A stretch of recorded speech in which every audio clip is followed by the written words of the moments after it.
Hello everyone, welcome to part 10 of this 100-part series on the 100 ways to motivate yourself. Here we are in part 10, and principle 10 here is using the right chemicals. Now he says right off the bat, this is not about, using real drugs, but it's using fun, basically, the chemicals that make us have fun. This kind of surge of I'm having fun, this is fun, all that kind of stuff. So that surge is really the big key, as we're talking about with this one, that when we make a job fun, we solve the problem of motivation. Now this is so true, whether it's fun of thinking of the things it's going to do to help people, if it's a game, making your work into a game. He even talks about that in a later principle. But it's when you make something fun, when you make something energetic, that it really gives it the power and the motivation to do stuff. When everything's dull and it's drudgery and stuff like that, you don't feel motivated at all to do anything. So I think this principle is pretty short, just kind of to the point. And I think it's really effective if you can try to make things fun.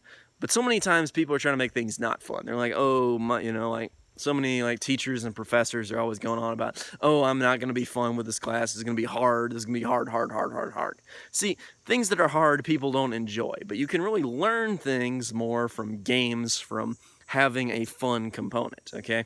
People are really inspired to learn things because they're motivated by games. People love to play games. They love to, people even love to learn when it's in the form of playing a game to kind of learn things.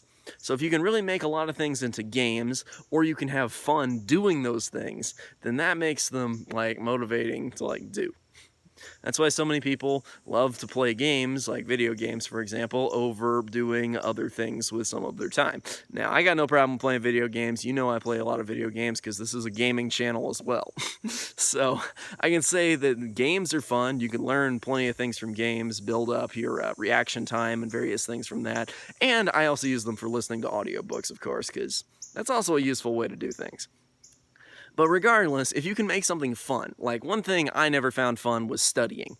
But then I'm so much of an auditory person, I always latch onto audio over anything else. So I learned that I could make recordings of myself talking about, so I love to talk for one thing. So I could study by talking, so I made that fun because I love to explain stuff. So if I listened to myself talking about it, then that was fun. I could make recordings that I could listen to, and that was fun. And when I didn't feel like listening to my textbooks, reading my textbooks basically, I would have the audio recordings play while I was playing a video game. I'd have fun with the video game, and then that made learning the information more fun, even from boring, dull textbooks. Now that doesn't always work, and it doesn't work for everybody, but it works extremely well for me for games I have memorized forward and backwards, like Metroid Prime. I have no difficulty playing that game while listening to and paying most of my attention to any thing I'm basically trying to learn there. Anyway, that's about it for part 10. Make stuff fun. I will see you guys next time with part 11, so stay tuned. I'll see you then.